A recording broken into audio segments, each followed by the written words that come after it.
Hello and welcome to Heels in the Hierarchy with SJ? and Pegsy. This week we are talking about in-work poverty, and hopefully you'll thoroughly enjoy this episode. It's going to be really engaging and informative, which is why we are asking that before you go any further, you like, download and you share this and future episodes with anyone that you think might be interested. So, how's everything going, SJ? Yeah, it's been a good week. It's been interesting. I'm really excited to think about today's episode. I think it's so relevant. I think just thinking about what is happening in the world around us, I think we can't. That's just my brain just had, sorry guys, I just had a brain fart and had a brain freeze. So today's episode, as you said, is more about in-work poverty. And I think what's really interesting around doing this episode in light of what is happening in the economy, in the world, I think we can't shy away from it. We don't want to talk about it in depth, but I think it's so important to think about the impact of every decision that is made around salary, work, and also feeling the strain of everything. So if you think of me coming to record the episodes, petrol crisis at the moment is ridiculous. If we're looking about people trying to get to work, I'm having to refill the car every other day because it's just not sustaining. That is not something that most people would have budgeted for, although you can budget for things. And I was always told, you always, when you get paid, you always budget for your rent or your mortgage, your bills, etc., and your petrol. If things are shifting at such a high rate, I think having to think about just because you're working doesn't mean that you're not struggling.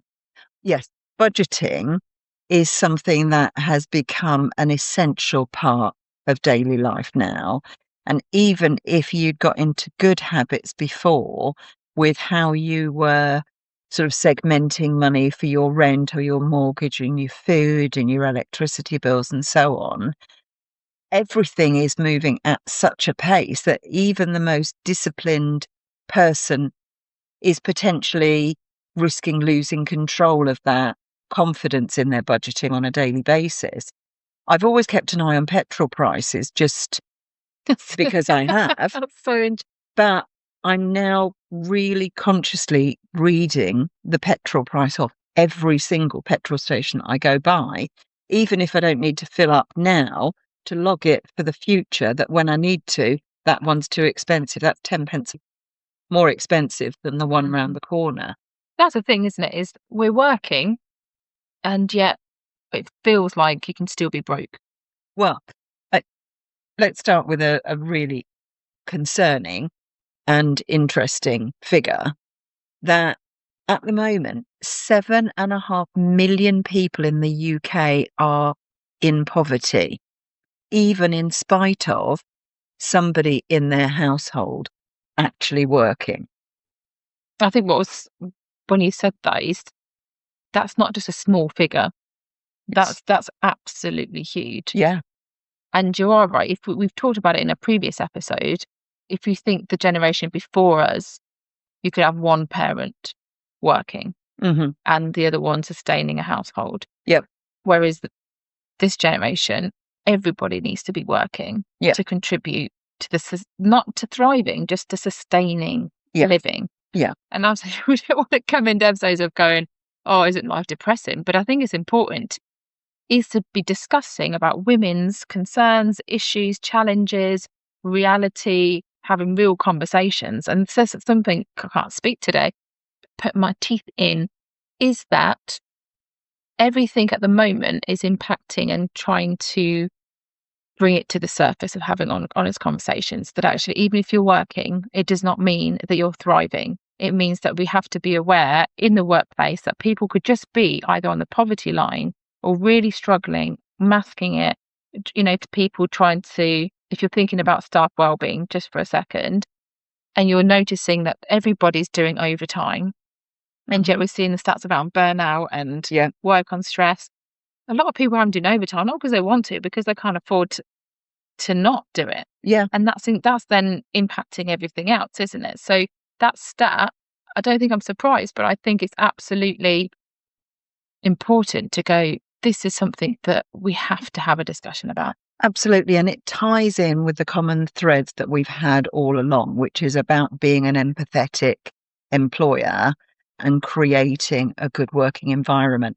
Things are just so up in the air economically at the moment and so uncertain.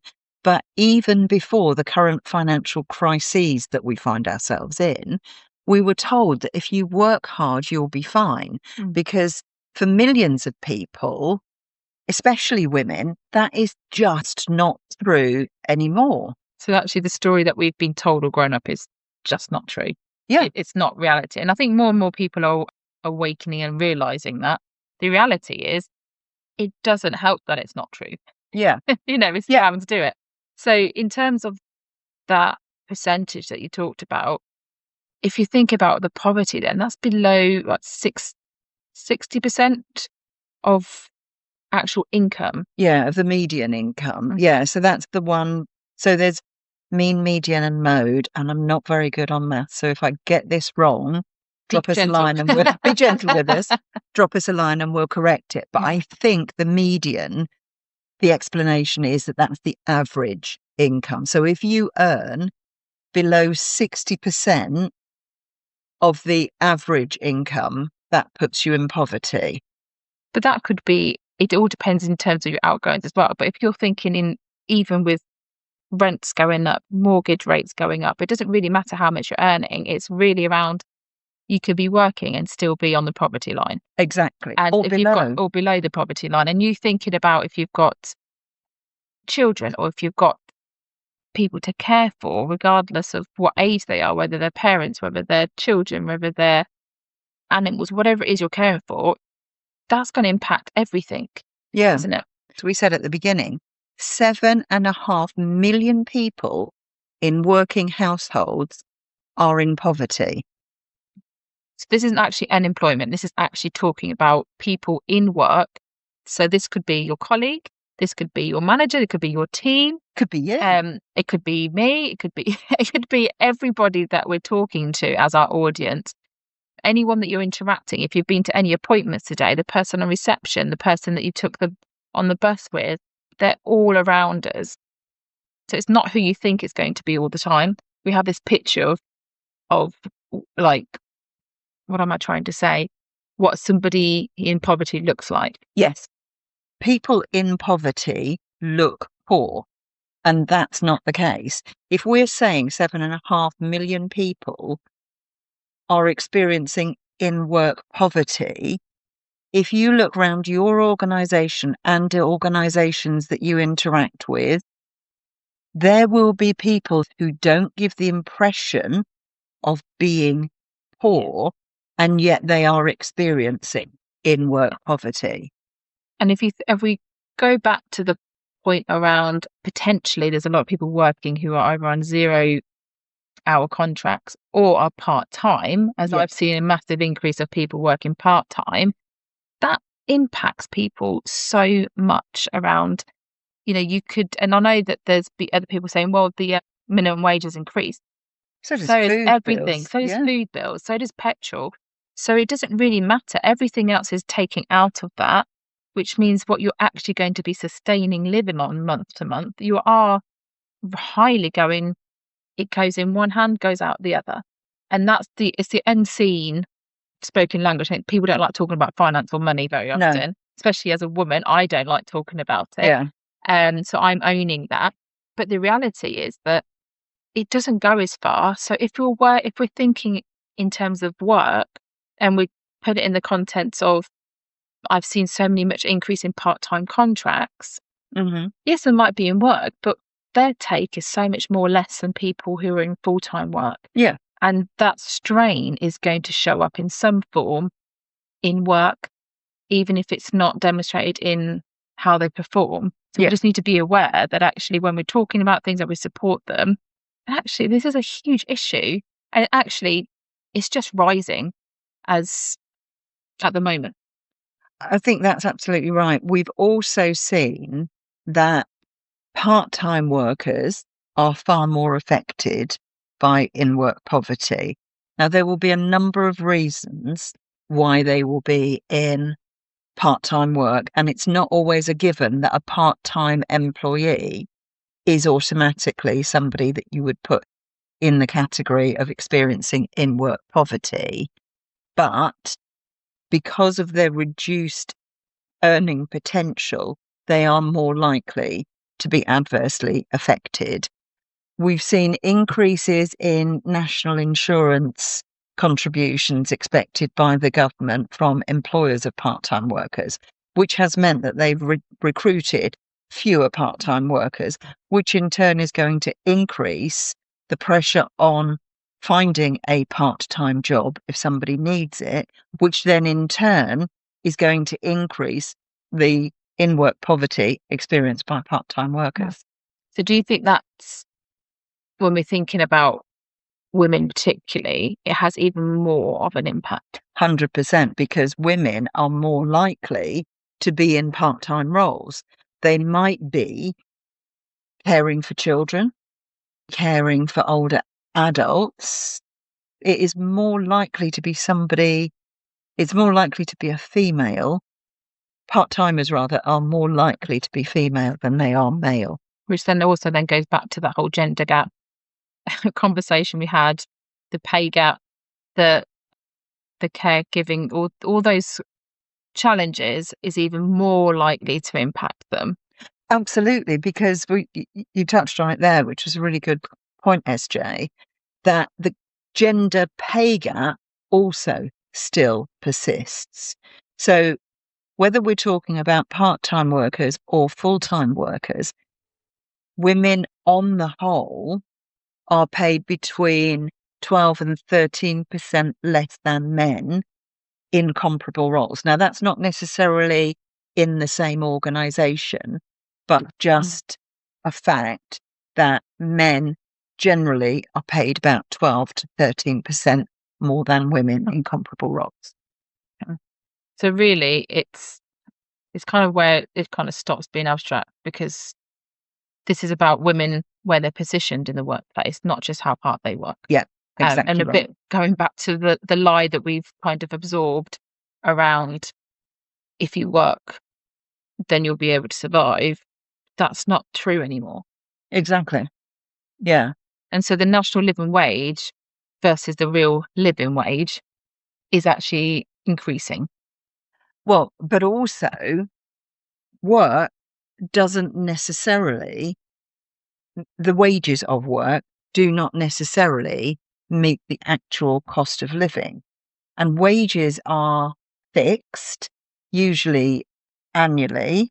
Increasingly, pay is negotiated by organisations, pay deals for sort of 2-3 years for a lot of organisations. But actually, the cost of living, as we know at the moment, is really dynamic. So if you've got your pay fixed on let's say, the 1st of April of one year, all sorts of things can happen in that 12 months before there's even a review that puts pressure on expenses. So there's a lot of misconceptions about what a typical household is and what those typical expenses are. And I think, going back to your point, is salaries completely vary depending on skill, contract laboured, whether it's corporate, whether it's not. Yep. Flexibility, etc. So actually, there's so much around the reality of what is somebody able to live on versus what the economy is doing. Because I was looking around and we were thinking about the episode, salaries do absolutely not reflect the cost of living. Completely. And so you can the impact, the psychological impact of being able to work hard. If you keep working harder, you'll be able to survive. Yeah. That's not the narrative of people. It actually causes more anxiety, it causes more stress. It brings finances, as we know, has a huge impact on relationship breakdowns. Yeah. If you're going through all of that at work, and you've got to also, as an employee, understand that we talk about retention, we talk about supporting staff, but honestly, if you're working in any form with another human being, there's so many complexities in that person's life. Yeah. And just because if they're going through one thing, i.e., they need more flexibility, or they're struggling with something, or they're going through a relationship breakdown, we do not know what does that mean in terms of, are they able to survive? Yeah. Are they waiting more hours? So actually, are they eating? Are they working through their breaks? We have to be more perceptive of looking after our staff, but also even with the potential support that we can say, what does that even look like? Because if we're saying, well, you've already had a pay increase, that doesn't necessarily affect anything to what the Yeah. reality is now. And it's at such a fast pace. And I'm not saying this is anyone's responsibility, but it is valid to have a conversation of going, this is factual, this is impacting everybody who's, with people at work, women at work need to have a space of going, this is a real issue. Mm. And we've all got a responsibility to at least own that it's impacting us. And also being aware of the psychological issues of when, even when you're working harder financially, it's still not enough. We've talked a lot in other episodes, which we would urge our listeners to download and to listen to. But in previous episodes, we've talked about a variety of factors that remain hidden in the workplace. And actually, in work poverty is another one that is really hard to discover because there are issues of self-esteem, of confidence, feeling of shame, of failure, feeling that an individual isn't meeting somebody's expectations of the level of disposable income. I've worked with people who have been quite high income earners and yet have experienced their own form of in-work poverty. Yeah. Because again, we always assume, we don't always, but we often assume that if somebody is married with 2.3 children, they have X standard of living. And we don't think about some of the other challenges that they have outside our preconception about what their life is like. So we don't know whether or not they're paying for their parents in care, whether they have any other financial commitments. So it goes to the point that I think you made, that people don't automatically look poor if they are experiencing in-work poverty. And whilst it's predominantly women who are affected, but it doesn't mean that you can always tell. Which is probably why we brought this into the attention, because I think, when we're thinking about, in reality, when you have an income, we've got all these other elements that we pay for. Nothing is going down. The salary's staying the same or very fractionally going up, but we're taxed higher. Yeah. And if you go, great, I've been able to sustain this, paid my bills, that's wonderful, great. But you have nothing to live on for the rest of the month. So what happens? You go and get credit cards. Yeah. You're in your overdraft. So people are having to find other ways to just sustain living, and then it becomes an addiction because you're working to sustain a living that is unsustainable. Yeah. And even if you get supplementary benefit, is it enough? But also the amount of hoops that you need to go through in order to qualify, to constantly be reassessed, to be dropped from various benefits because you happen to have got 2 extra hours overtime as a one-off. There's a variety of reasons why that additional support might be under threat. And it's a constant anxiety for people about whether they are going to continue to receive benefits for which they already qualify. Well, I think that goes back in terms of what's the responsibility here, because I think if you manage people, it's already in your team. We're all impacted by the cost of living. Yeah. We can't escape it. This is, if you're working, you will understand that actually the impact of having to sustain just living when everything is constantly going up, but there's not enough in terms of inflation to carry that in your salary. But people are going to be wanting to have overtime. People are going to be exhausted. People's mental health is going to be impacted. And what's our responsibility is, of course, we want to support people to have overtime, but we've also got a responsibility to make sure that they're well enough Mm, to work so they're not exhausted and make mistakes. So I really feel this tension between the financial need and then an employee's anxiety and behaviors to want more money mm, and finding all these ways to make more money, whereas that then their behavior becomes more exhausted, they can't perform, they're tired, it's impacting relationships.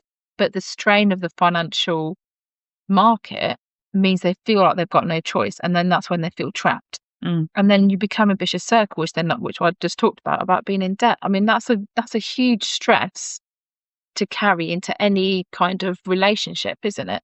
Well, going back to the pandemic, and we both worked in the NHS, we were aware that there were challenges financially. In the hospital that I worked in, we had a very discreet way of offering food for people. So it was discreetly offered and discreetly taken. And it was basically a cupboard in our coffee room where people could put in tins and packets of food when the coffee area was quiet, and other people could take those food products out, and including sanitary products as well, which is something that is a real challenge when people are experiencing poverty. We haven't got the same framework for that kind of initiative to happen now. The pandemic was something that we were all experiencing, and we were all heightened to people's concerns and people's finances and people's emotional well-being. So there was a cause, and we could get behind that, and we could put things in cupboards that would help us to help our colleagues without embarrassing them. We're experiencing something different now, but it's equally impactful in terms of rising cost of living, rising fuel costs, the challenge on fuel coming into this country, and the increased costs in products that rely on oil being shipped that will push up prices. But we haven't necessarily got a cause to get behind that's as easily identifiable now as the pandemic was then. But do you think there's still a responsibility, though, knowing that this is a worldwide awareness that things are getting tighter, things getting more expensive,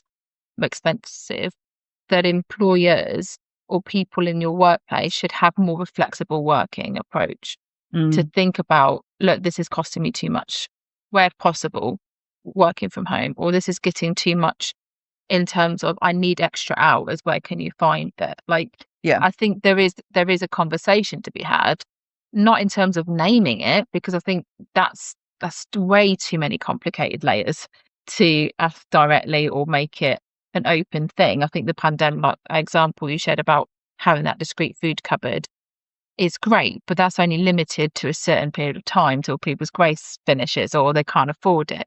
But I think if there's a more flexible approach where we can encourage people to have conversations, what will be helpful in light of what is happening. But also, to the other point, is it doesn't matter if it's somebody in a shop or someone who's a CEO. It could be impacting everybody Yeah. because there could be a single home person working, or you've got 5 people working, but all on 0-hour contracts or working part time, like you say. It does make me think about whose responsibility it is to support, or at least think about how women in work could feel more empowered to say what they need, that then they could actually do more work. Does that make sense? Yeah. In sectors and organizations and roles where it is feasible, I think women leaders can advocate for a return to trust-based working from home. I've been very disappointed by the push to get people back to the office. I never thought it would come into the news again with these issues, but I think getting people into the office again said, we trusted you only when we absolutely needed you to be working from home because of the pandemic. Now the pandemic's over, we don't trust you anymore, come into the office. With the cost of fuel rising and the increased effect on people's wallets, I think there will be a return to the pragmatism of flexible working, which hopefully will embed that as a cultural change much more than this blip back to the workplace. But I think leaders do advocate for the pragmatism of working from home. It just made me think about people's perspectives, because I'm sure that as we're talking, everyone's going to have a different perspective, different opinion, how people should be with finances, the education around how to budget, etc. But even if you're somebody who is trying to be really responsible, it opens up people to be even more vulnerable. Mm-hmm. And the pressures of finances, I don't think gets discussed enough. And if people look fine, Yeah. it doesn't mean that they are not struggling financially. But also it's around, if you are somebody who is quite financially secure, and that's because you've got other people in the household who have a higher salary or working and you're doing better, sometimes we have to be aware that people might have blind spots. Absolutely. But equally, I think we can encourage managers and organizations to be quite creative how they then address it and support people.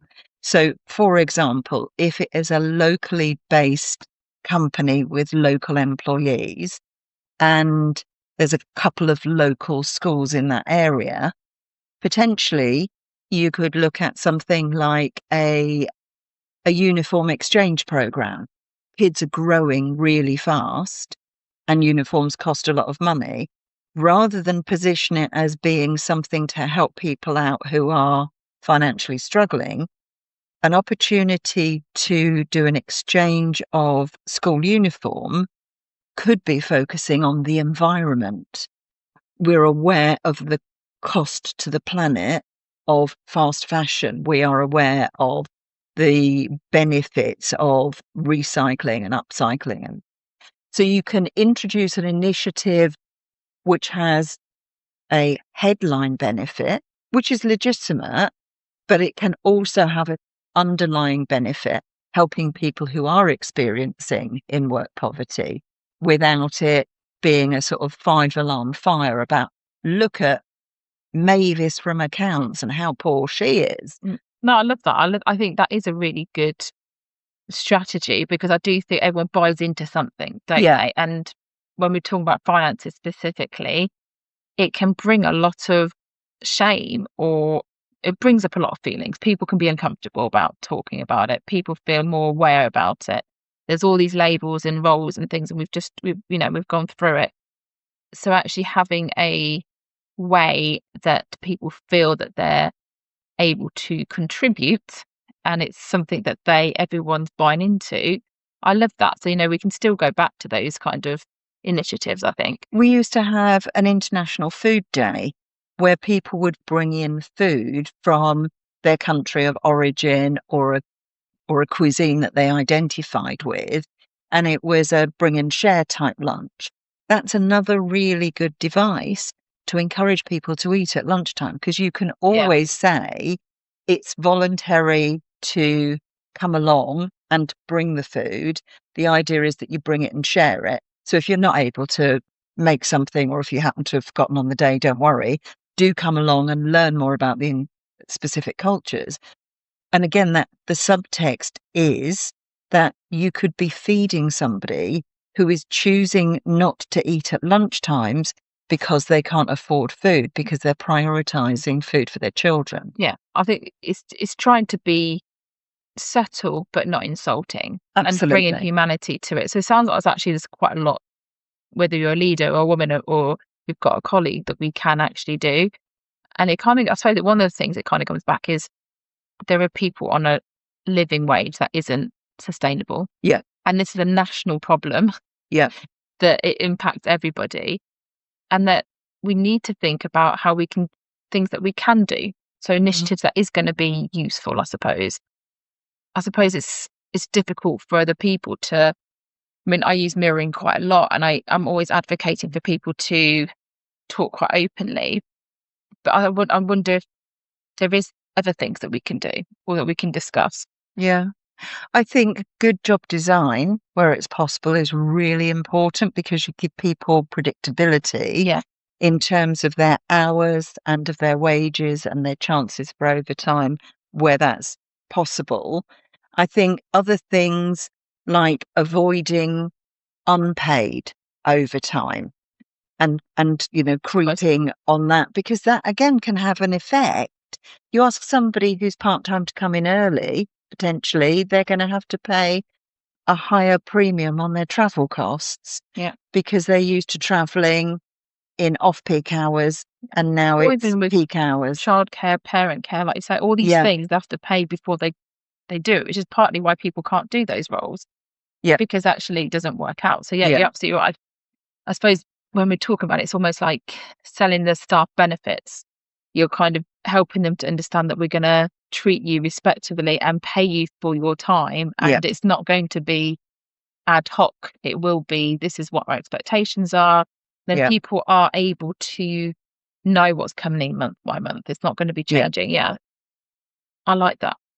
Psychological safety, we've talked about it in, I think, every single one of our podcasts, how you can achieve so much more by creating a trust-based working relationship with Mhm. your team, because that's when people will feel confident saying confidentially to you, I am struggling. Yeah, You're not at work to be a parent to your staff.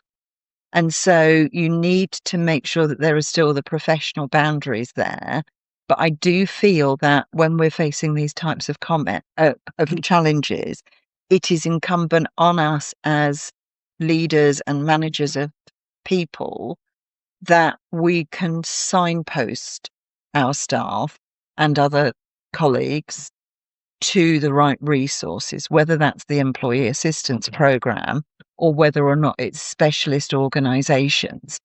So that in the event, if people come to us and Mm. share with us, we've got those resources to hand. No, I think you're absolutely right. And the other thing is attitude. It made me think, you've got to have the right attitude to not patronize, Yeah, to not make me feel in any way different by being vulnerable. It's yeah, actually our roles is to support and empower our staff to feel empowered at work and do their role well. yeah, Like we can't fix the economy. That's not what we're talking about here. But what we are talking about is how to be a responsible adult, but also how we can make our corner of the world in whatever area we're influential. And that could be in the home, that can be within your colleague conversation, whether you're a manager or not. yeah. It's we do still all have responsibilities. We can make a difference in terms of our little area of the world. I think one of the other key things with in work poverty as well is poverty can be a very loaded term and it can be aligned consciously or unconsciously with pity. I would just remind people that some of the poorest people we know are the kindest, most generous people that we know as well. So somebody who is struggling financially is not somebody to be pitied. And that when we've created that environment for psychological safety, if people do share this with us, to celebrate the kindness of others where they are giving generously of themselves and their time, even if they're not always putting a tenner in the collection envelope for somebody leaving. Well, I think that summarises quite a lot around what we've talked about is never take appearances for what they are. You never Yeah, don't know what's happening for the people. And I think if we, I suppose the summarises around why we brought, I suppose, in work poverty is in reality, the promise was really simple: work hard and you'll be okay. But actually, that's not true. And for women, especially balancing care and carers, and all the careers they're trying to do, it was never going to fully be true to begin with. And this is not going to be a problem that's going to be fixed overnight. No. This is going to be an ongoing issue for managers and leaders moving forward. Yeah. So if you like what you've heard so far, whether you've worked full-time and close to it or felt financially stretched, we want to hear from you. We want you to recommend the podcast, to share, to like, to download. Send this to somebody managing a team. Send it to people within your team. Send it to family and friends, because this is happening now, whether we talk about it or not.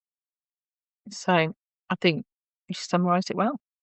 There's nothing else for me to add, I think. So until next time, keep your heels high. And your standards higher.